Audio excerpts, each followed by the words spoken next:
살아계신 하나님 감사합니다. 오늘도 저희들을 주님 전에 불러주시고 우리의 예배를 받아주시니 감사합니다. 우리의 마음을 열어 간구한 것과 우리 입술을 열어 찬양한 것을 주님께서 받으신 줄 믿습니다. 이 시간 주님께서 예비하신 신령한 하나님의 말씀을 우리가 들을 때에 우리의 심령을 열어주시옵소서. 목도의 마음을 허락하여 주시옵소서. 말씀을 받을 때 30배, 60배, 100배의 연매가 맺혀지게 하시고 오늘도 우리의 삶 가운데 풍성한 하나님의 은혜가 열매 맺게 하여 주시옵소서. 예수님의 이름으로 감사하며 기도드리옵나이다. 아멘. 하나님의 은혜와 축복이 오늘 모든 말씀 듣는 분들에게 함께 하시기를 주님의 이름으로 축원합니다. 아멘. 지난 주간에 아카데미 여우주연상에 윤여정 씨가 우리나라 최초로 여우주연상 아카데미상을 받았어요. 뭘로 받았냐면 미나리라고. 미나리 아시죠? 집에서 끓여 먹는 미나리. 국 끓여 먹을 때도 쓰고 데쳐 먹을 때도 쓰고. 그런데 그 미나리라는 영화를 한국 분이 미국에 있는 2세죠. 한국 분이 만들었는데 그 만든 회사가 브래드 피트가 사장으로 있는 회사예요. 그 사람이 돈을 투자해가지고 한국 이 감독이 만들었는데 다 보시다시피 대부분 한국말입니다. 영어로 돼 있지는 않아요. 한국말로 돼 있는데 이 작품이 아카데미상을 받고 또 윤여정 씨가 또 얼마나 영어를 잘하시는지 그렇게 영어 잘하시는지 몰랐어요. 그냥 적당히 잘하는 정도가 아니라 그분이 얘기하면 깔깔거리고 웃어요. 전부 다. 그 언어는 내용이 있고 거기에 음식도 있고 거기에 의미도 담겨 있는데 이걸 모두 다 캐치하고 영어를 하신다는 얘기가 되잖아요. 그래서 요즘 20대, 10대 아이들이 난리예요. 할머니 너무 멋있다고. 영어를 배워도 저렇게 배워야 된다는 거예요. 그런데 그 미나리라는 영화를 다 보셨겠지만 안 보신 분은 지금 빌려다 보시기 바랍니다. 복잡한 얘기가 아니에요. 우리 얘기예요. 우리 얘기. 이게 이민을 왔는데 이게 시골에 가서 농사를 지어야 되겠다고 생각했고 젊은 부부가 아이 둘 데리고 시골로 왔는데 농사 지으려 애들 케어하려 이게 너무 정신이 없으니까 한국에 있는 친정어머니 보고 오시라 그런 거예요. 그러니까 오셨는데 와서 도와준다고 왔는데 도와주는 게 아니라 말썽만 피우는 거죠. 할머니. 갑자기 그냥 몸이 아파가지고 풍을 맞아가지고 뭘 못 쓰시는 거예요. 아니 좀 애들 좀 케어해달라고 왔는데 할머니가 몸이 약하시니까 일어나지를 못하는 거예요. 그러니까 오히려 손자, 손녀가 할머니를 돌봐야 될 정도예요. 발을 제대로 못 끌고 다니시는. 그나마 또 이렇게 농사를 그에 지어가지고 부부가 사이하고 딸이 잘 지었어요. 어려운 가운데 정말 농작물을 잘 얻어가지고 이제 정말 몇 시간을 달려가지고 흔히들이 많은 그 마켓에 와서 팔기로 다 서로 계약을 하고 하는데 그 사이에 집 보다가 이 할머니가 또 불을 내버리는 창고에다가. 이래가지고 그냥 한 해 동산 나만 해먹은 거예요. 그러니까 도와주러 온 게 아니라 짐이 되는 거예요, 지금. 그런데 이 할머니가 손자, 손녀들 그리고 집에 할 수 있는 일이라는 게 애 보는 것밖에 없잖아요. 그러니까 앉아가지고 애들하고 놀고 그리고 나중에 교회 갔다 오시고 그리고 애들 데리고 내과에 가가지고 한국에서 갖고 온 미나리 씨를 쫙 뿌려놨는데 마지막 장면이 뭐냐면은 미나리가 내과에 확 폈습니다. 근데 이 사위가 나중에 자기 아들하고 딸하고 이렇게 와서 보니까 미나리가 엄청나게 내과에 막 꽉 차 있는 거예요. 그러니까 뭐라고 얘기하냐면 자기가 야 우리 어머니 진짜 잘해놓으셨네. 그게 마지막죠. 아무것도 없어 영화가. 그런데 사람들이 그걸 보고 전부 눈물 흘리는 거예요. 우리 인간의 모습이 그렇잖아요. 뭘 도와준다고 가도 도와주는 게 아니라 짐만 되는 거예요. 그런데 미나리를 심어. 근데 이 미나리는 정직하잖아. 그러니까 미나리가 열매를 맺어요. 우리 어머니 좋은 거 해놨었네. 미나리 더 얻어다가 먹는 거죠. 어떻게 먹었는지에 대해서는 영화가 얘기하잖아요. 중요한 거는 가족이 그렇게 중요하다. 가족이 그렇게 우리에게 위로를 준다는 겁니다. 가족이 우리에게 짐이 된다 할지라도 그것이 내게 행복을 준다는 거예요. 가족이라는 그 존재, 그 자체가 아무리 먼 곳에 있어도 아무리 나에게 해를 입혀도 나에게 실수를 해도 사랑하기 때문에 하다가 생기는 일이기 때문에 이 위로가 된다는 거예요. 이 메시지를 제대로 알고 보신 분이 있는지 없는지 저는 알고 봤는데 아카데미 상 수상하는 그 심사위원들도 저처럼 알아들은 것 같아요. 그 얘기. 거긴 나 때리는 얘기도 없고요. 뭐 굉장한 액션도 없고 뭐 엄청난 뭐 파워를 가진 사람 얘기도 없어요. 아주 평범한 어느 나라 백성이든지 다 겪을 수밖에 없는. 그래서 요즘 미국에 유행어가 생겼어요. 할머니. 이걸 그대로 쓰더라고요. 스펠링 HAMO 이렇게 써가지고 할머니를 다 배우는 거예요. 한국의 할머니. 그래서 여러분 자부심을 가지시기 바랍니다. 한국의 할머니가 세계적인 브랜드가 됐어요. 예전에는 한국에 아줌마가 또 파워가 있었더라고요. 근데 한국의 할머니가 모든 인간의 위로를 주고 소망을 주고 자녀들을 이렇게 지켜주려고 애를 쓰는, 비록 내가 그 실력이 안 돼서 자꾸 짐이 되지만 그래도 사랑하기 때문에 항상 자식들 곁을 떠나지 못하고 평생 헌신하는 이 모습이 미국 사람이, 아프리카 사람이, 유럽 사람이, 남미 사람이 다 감동을 주더라는 거예요. 아카데미상 받을만 하더라고요, 저는. 아카데미상 받은 게 하나 작년에 있었어요. 기생충이라고. 그건 조금 인간의 굉장히 악한 모습을 보여줬다면 인간이 가지고 있는 굉장한 따뜻한 면을 보여줬다 하면서 정말 가치가 있다 이런 생각을 해봅니다.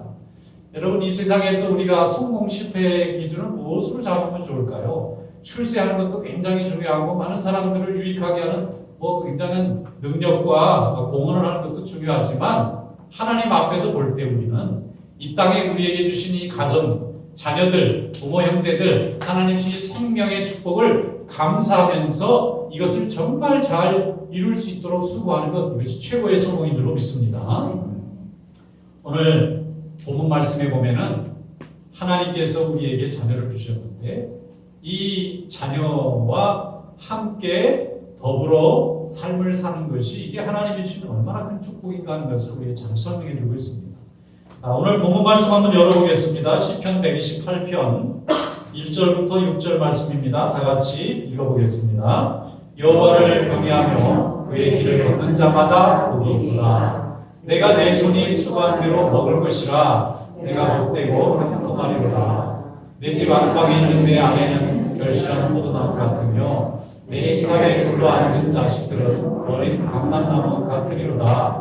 여호와를 경외하는 자는 이같이 복을 얻으리로다. 여호와께서 시온에서 내게 복을 주실지어다. 너는 평생의 예루살렘의 번영을 보며 내 자식의 자식을 볼지어다. 이스라엘에게 평강이 있을지로다. 아멘. 하나님을 경외하는 사람이 있습니다. 하나님을 경외하는 사람은 축복받습니다.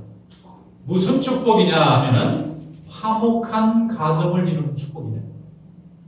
세상의 복 중에 최고의 복입니다. 믿으시면 아멘 하시겠습니다.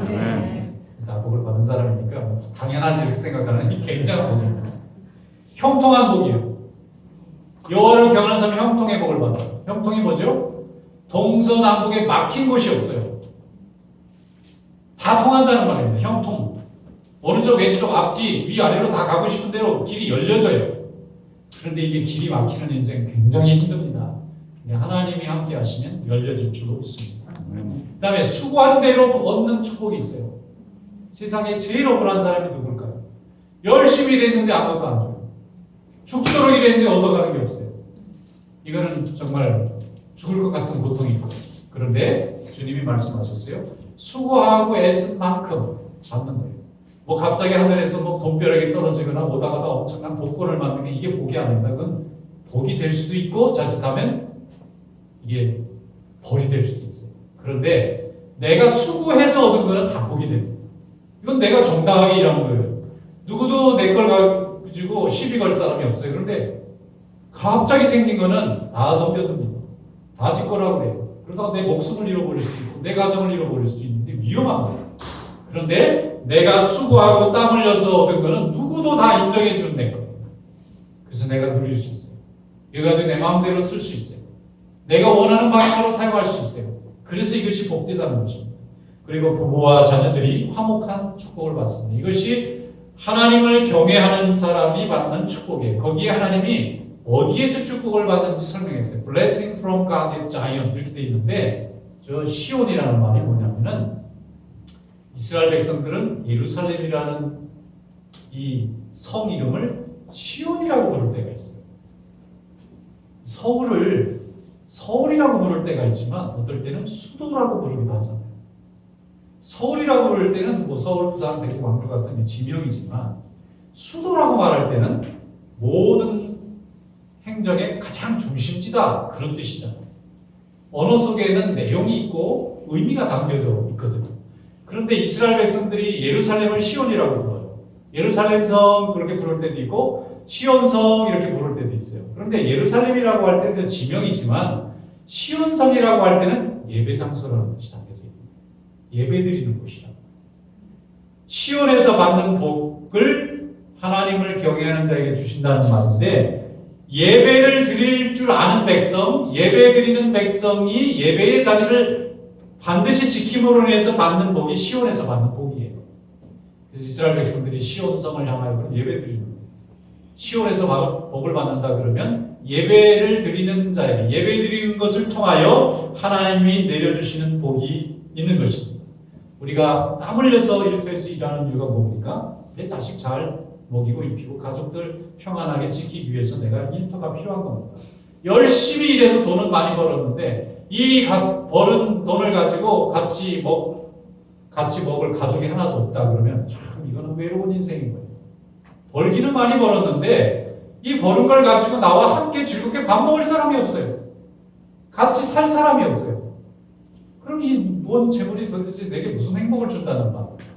그래서 하나님이 먼저 복을 내려주시기 전에 함께 그 복을 나눌 수 있고 즐길 수 있는 동역자들을 보내주셨는데 그게 남편이고 아내고 부모고 자식이고 형제들이고 그래서 가정은 하나님이 주신 복의 통로입니다.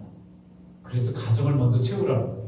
가정을 화목하게 만들고 가족들이 서로 신뢰하고 이 세상에서 가장 사랑이 넘치는 것으로 만들어 놓고 그 다음에 일을 하러 가야 됩니다. 일은 있다가도 없고 또 이 회사가 되면 저 회사도 갈 수 있고 사업이 바뀔 수도 있지만 가정은 바꿀 수가 없어요. 이게 바꾸려면 얼마나 고통을 받아야 되겠습니까?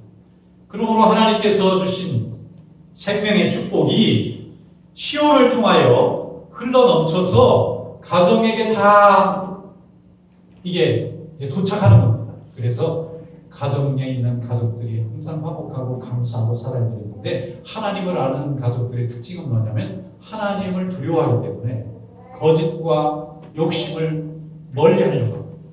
그리고 항상 하나님의 은혜를 사모합니다. 그리고 주신 이 모든 현실을 감사하게 됩니다.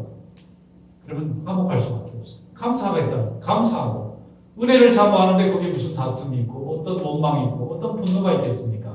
그런데 감사와 은혜가 사라지고 가정 안에 불평과 불신이 싹트면 가정이 아니라 이건 지옥이 될 수밖에 없는 거예요.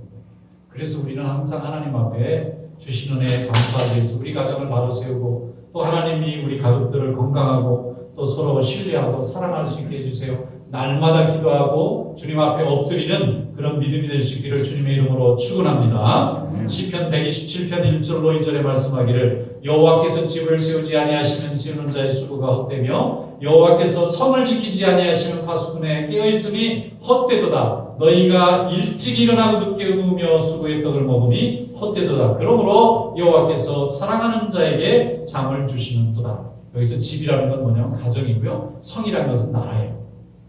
집이나 국가나 모두 다 하나님이 세워주셔야 굳건해집니다.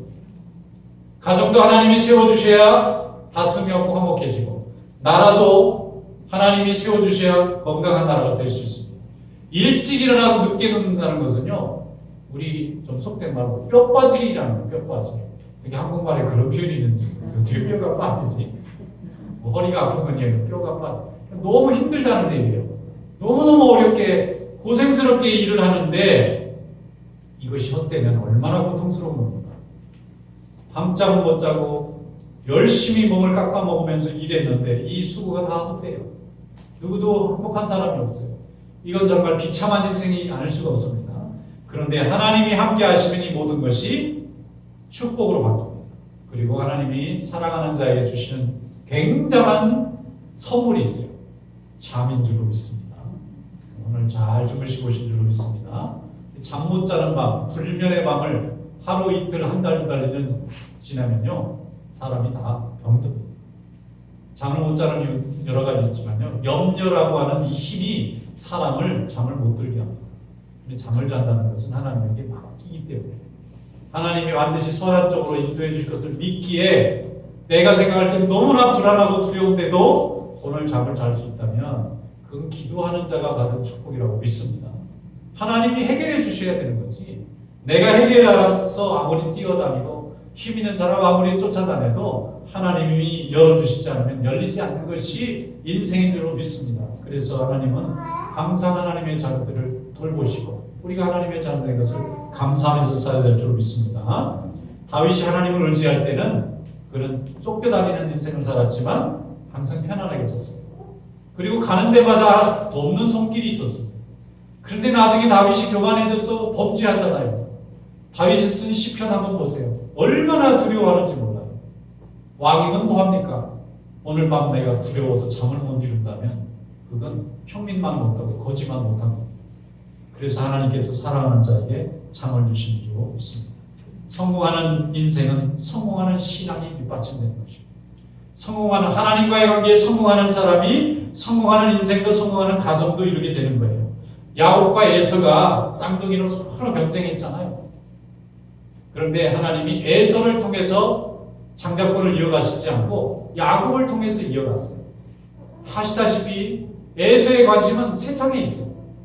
세상에서 멋진 사람이 되려고 애를 씁니다. 멋있는 사냥꾼이 되기를 원해요. 의리 있는 사람, 능력 있는 사람, 사람들에게 조명받는 사람이 되기 위해서 애쓴 게 에서의 삶입니다. 그런데 야곱은 반대의 길을 걸었어요. 하나님에게 이쁨 받으려고 애를 썼어요. 가는 데마다 하나님의 은혜를 사모했어요. 같은 인생을 살았지만 하나님은 세속에 관심이 많은 에서가 아니라 하나님의 말씀에 관심이 많은 야곱을 통하여 이스라엘을 열어가시고 구원의 역사를 열어가신 줄로 믿습니다. 오늘도 하나님의 은혜를 사모하는 그런 성도가 될 수 있기를 축원합니다. 주님의 능력이 우리 성도들의 가정에 항상 넘치는 그런 고백의 가정들이 될 수 있기를 축원합니다. 어린이라는 말이 있어요. 어린이를 우리나라에서 처음 쓴 분이 누구냐면 소파 방정환이라는 선생님이 쓰셨는데 왜 이분이 썼느냐 그러면 어린이라는 잡지를 만들었거든요. 100년 전에. 그때 우리나라 일제치에 막 어려울 때 막 개봉 시대에 조선은 멸망했고 새로운 나라는 없고 남의 민족이 와서 우리를 지배하고 있는 그 고통의 시간에 사람들이 어떻게 해야 될지 모르고 절망하고 있을 때에 이 방정환이라는 분은 여러 나라의 책을 읽고 나서 성공하는 나라들은 사람을 참 귀히 여길 줄 아는구나. 요걸 깨달은 거예요. 그럼 나는 뭘 귀히 여길까 생각해 보니까 집에 아이들이 다 귀히 여김을 못 받고 사는 것을 알게 됐어요. 유교의 영향이기도 하고 여러 가지 기독교에 대한 정신도 없고 그러니까 이분이 어린이라는 말을 처음 쓰는데 어린이가 어디서 나오냐면 우리말에 이를 붙이는 건 좀 높인 말입니다. 그럼 이를 안 붙일 때 어떻게 하냐면 놈 이렇게 붙여요. 어린 놈 이렇게 되는 거예요. 그러니까 어린 놈이면 놈이 되잖아요. 그게 좋은 말이 아닌데 그러면 좀 높이려면 어린 분 이렇게 되거든요. 근데 분이라고 올리기 조금 애매해요. 그러니까 놈과 분 사이에 이를 붙였어요. 이분 저분할 때 쓰는 게 이잖아요. 그러니까 어린이가 좋겠다. 그래가지고 어린이라는 잡지를 만들어서 거기에 글을 쓰고 얼마나 자녀들을 귀히 여겨야 되는지 성경의 정신을 통해서 그냥 날마다 그 잡지로 만들어서 이 사람 저 사람한테 글을 모아가지고 쓰기도 했지만 어떨 때는 글 쓸 수가 없으니까 자기가 다 쓰는 거예요. 그래서 우리나라에 어린이라고 하는 이 데피니션을 만들어냈어요. 그래서 나중에 어린이 헌장도 만들고 어린이에 대한 권리도 법에다 보장하고 어린 자녀들을 잘 귀히 여기고 잘 키워놨더니 이 어린이들이 나중에 뭐가 됩니까? 어른이 되는 거예요. 어린이가 어른이가 되는 거예요. 이 아이들이 가만히 있는 게 아니라 10년, 20년 지나면 다 어른이 돼요. 근데 사랑받으면서 자랐잖아요. 가정에서도 사랑받았고 나라에서도 사랑받았고 교회에서도 사랑을 받으니까 사랑은 받아봐야 또 사랑을 하게 되니까 이웃을 사랑할 줄 알게 돼요. 뭐 이런 사랑해라 말아 가르칠 거 없어요. 내가 사랑하면 저절로 배워요. 그러니까 아이들이 나중에 사랑하는 법을 배우고 나라 사랑하는 것도 배우고 이웃 사랑하는 것도 배우고 그러다가 사랑하는 법을 배우니까 나라가 이렇게 강해지고 그래서 남의 나라를 섬길 줄 아는 그런 하나님의 축복도 하나님이 열어주신 줄로 믿습니다. 이것이 다 어디에서 나오는 건가 하면은 하나님의 말씀을 통하여 우리가 받아서 얻은 축복인 줄로 믿습니다. 마태복음 18장에 보면은 예수님을 따라다니는 12제자들이 서로 높다고 얼마나 잘난 척을 하는지 그래서 어떤 분은 예수님이 제자들을 잘못 뽑았대요. 그래서 본인이 그 자리에 가면 똑같을 겁니다. 그래서 사람은 다 똑같아요. 12명인데 서로 자기가 높다고 서로 자기가 얼마나 더 높고 남보다 낫지 자랑하다 보니까 예수님 앞에 따라다니면서 제자들이 다툼이 끊이질 않는 거예요. 그래서 예수님이 한 번은 조그마한 어린아이 하나를 제자들 다 큰 어른들 남자들 앞에 딱 세워놓고 천국은 이 어린아이와 같이 자기를 낮추는 자가 제일 크다. 내가 높다고 올리는 사람이 커지는 것이 아니라 나는 낮은 사람입니다 라고 말하는 사람이 제일 큰 사람이다 라고 가르쳐 주셨습니다. 그때 어린이를 세워놓으셨어요. 예수님의 눈에는 어린이가 여기 있는 제자들보다 더 큰 거예요. 왜냐하면 이 제자들은 지가 컸다고 얘기했지만 이 어린아이는 스스로 자기를 겸손하게 낮출 줄 아니까 이 상태가 크다는 겁니다. 마태복음 18장 4절 5절 그러므로 누구든지 이 어린아이와 같이 자기를 낮추는 사람이 천국에서 가장 큰 자입니다. 또 누구든지 내 이름으로 이런 어린아이 하나를 영접하면 그건 나를 영접하는 것입니다. 어린아이를 영접하는 게 주님 영접하는 거예요. 정말 파격적인 가르침이었을 겁니다. 누구도 어린아이에 대해서 그렇게까지 가치를 부여한 분이 없었는데 우리 예수님께서 이런 어린아이 하나를 영접하면 잘 대해주고 기뻐하면 나를 영접하고 기뻐하는 거라고 말씀하는 것입니다. 여러분 가정에서나 사회에서나 가장 낮은 사람 제일 연약한 사람이 영접을 받고 사랑을 받으면 그 가정과 그 나라는 축복받습니다. 선진국과 후진국 비교해보고 문명국가와 미개국가를 구분하는 기준이 있어요. 어린이를 어떻게 대하고 있느냐. 저 태평양 한가운데 가면은 미개한 민족들이 사는 아직도 그런 데가 있어요. 옷도 안 입고. 그런데 인류학자들이 가서 연구를 하는 걸 TV를 이렇게 찍어 보내주니까 밥 먹는 순서가 있더라고요. 거기에. 어른들이 다 먹어. 그리고 남은 애들이 먹어. 그래서 미개한 거예요. 그래서 미개한 거예요. 그런데 강한 나라들은 어떻게 하죠? 어린이들부터 먹여놔요. 애들도 안전하게 해놔. 그리고 어른이 먹어. 이게 문명국가인 거예요. 그 문명국가의 가장 첨단은 하나님 믿는 국가인 거예요. 성경의 가치를 따르는 나라가 제일 문명이라는 게 뭡니까? 밝아졌다는 얘기입니다. 그래서 그 사회가 얼마나 축복받는가 하는 것을 알 수 있고 그 가정이 얼마나 축복받는가 알 수 있는 기준이 뭐냐면 제일 연약한 사람, 제일 어린 아이들을 얼마나 잘 영접하느냐 거기에 따라서 그 공동체와 그 가정이 얼마나 축복받느냐 하는 것을 알려주는 기준이 되는 줄로 믿습니다. 그래서 우리는 어른들로서 어린 자녀들을 하나님의 말씀으로 잘 가르치는 그런 성도가 되어야 될 줄로 믿습니다. 어린아이들은 그냥 어린아이들을 있는 것이 아니라 우리의 믿음의 상속자들이에요. 우리도 부모님으로부터 믿음을 받았어요. 그래서 이 땅을 사는 동안 엄청난 축복을 받았어요. 우리 자녀들도 그 축복을 이어가야 되는데 이 자녀들이 하나님 말씀을 가정에서 배워야 돼요. 세상에 나가서는 못 배웁니다. 왜냐하면 신앙생활 자체가 삶이기 때문에 이 수업 시간에 가르칠 수 있는 게 안 돼요. 물론 도움은 되겠지만 하나님의 말씀을 실천하고 그 삶대로 살아가는 건 가정처럼 좋은 학교가 없어요. 그래서 가정에서 다 가르쳐놔야 됩니다. 신명기 6장 5절로 7절에 말씀하기를 너는 마음을 다하고 뜻을 다하여 내 하나님 여호와를 사랑하라. 오늘 내가 네게 명하는 이 말씀을 너는 마음에 새기고 내 자녀에게 부지런히 가르치며 집에 앉았을 때든지 길에 갈 때든지 누웠을 때든지 일어날 때든지 이 말씀을 강론할 것이라 그랬습니다. 어린 자녀들에게 항상 말씀을 잘 가르치고 그래서 아이들이 부모님을 통해서 하나님을 어떻게 섬기는지 부모를 어떻게 섬기는지 이웃을 어떻게 섬기는지 인간의 교양과 규칙과 신임과 사명을 배우게 되면 이 자녀들은 이미 가정 안에서 완전하게 하나님에게 축복받을 수 있는 준비를 다 해가지고 세상에 나오는 거예요. 이런 사명이 부모들에게 있는 줄로 믿습니다. 잠언 22장 6절에 말씀합니다. 마땅히 행할 길을 아이에게 가르치라. 그리하면 늙어도 그것을 떠나지 아니하리라. 아멘. 늙어도 떠나지 않습니다. 3살 버릇 8가지 가는 건 맞아요. 근데 믿음도 그래요. 3살 때 가르쳐놓으면 8가지 떠나지 않습니다. 제가 한국에 있을 때 부목사 하면서 이게 새신자 담당하는 부서를 좀 맡은 적이 있는데 우리는 이렇게 상담을 하게 되잖아요. 그리고 며칠 동안 공부를 하게 되고 또 그분들을 침방하게 되고 그분들이 이제 일꾼이 되는 과정을 이렇게 좀 이렇게 같이 훈련시키게 되는데 가끔 가다가 처음 교회에 나오는 분들이 있어요. 나이가 40이 넘고 50이 되고 이런 분들인데 가족들을 데리고 등록을 하는 분들이 있더라고요. 너무 신기하잖아요. 어느 교회에서 오셨어요? 교회 안 다녔어요. 뭐 이전에 출소하던 교회 있으시면 없습니다. 아니 근데 어떻게 교회를 나오게 됐습니까? 모태신앙인데 어른이 돼가지고는 교회 안 가고 믿음을 잃어버렸다가 나중에 이제 가정을 이루고 자녀를 키우다 보니까 부모님이 자기들에게 한 게 그때 생각나.